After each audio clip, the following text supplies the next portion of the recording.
За сайн байцгаана уу. Өнөөдөр ингээд шинэ оюутнууд өвлийн шимээс шинэ оюутнууд ингээд ирээд сургуультай танилцаа явж байна. Тэгээ нэг Монгол оюутнууд танилцсан. За сайн байна уу? За танилцаа. Нэр юм бэ? Хаанаас ирсэн бэ? За намайг Золцээ гэдэг би хотод Баянзүрх дүүгээс ирсэн. За одоо хаваад анхуд ирж штэ тий? Анхуд. За анхны сэтгэл юм уу? Аим гоё ирсэн. Тэгээд ер нь олон монголчуудтай таасан дээр бид маань амар туслаад юм аа явж байгаа. За. Тасцахад амар тусаж байгаа. За одоо ямар мэргэжлэр сурах гэж байна? Бизнес менежмент, маркетинг хадруугаар явна. Аха. За одоо тэгээд энэ ч одоо доктор байранд амьдарч байгаа бах тий? Доктор байранд хэдүүлээ? 4-ээ. За ямар орны оюутнуудтай? 3 Филиппин охинтой болсон. 3 Филиппинтэй. За. Доктор байранд таалагдж байна уу? Таалагдж гоё яа.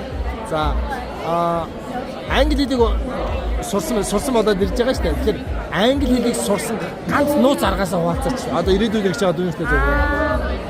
За тууштай байх хэрэгтэй юм болов ямар ч хайж болохгүй би сурч чадахгүй мэн гэд хайж болохгүй. Баг багаар ч гэсэн хамаагүй тууштай ингээд хичээгээд хийгээд ахад юм болно. Өдөр болгон тий. За ямар ном ашигласан? Ном би нөгөө дандаа psychology тал руугаа аим сонирхолтой сүмийн нөгөө сургаалын номнуудыг бас аим англи дээр уншдаг.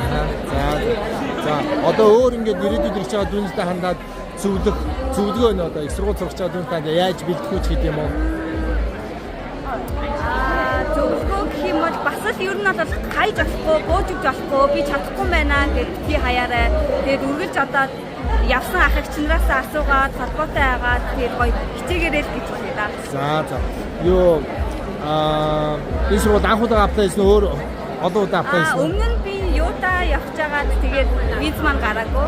Тэгээд хаваараа бас 2 удаа аплай хийгээд тэнцээгөө. Тэгээд 3 дахь дээрээ юу. 3 дахь дээрээ тэнцсэн. За ямарсан бууж өгч болохгүй нэ шүү дээ тий. За баярлалаа. Тэгээд золцоо тэгээд амжилт хүсье. Хаваа тавтаа морь. Баярлалаа. За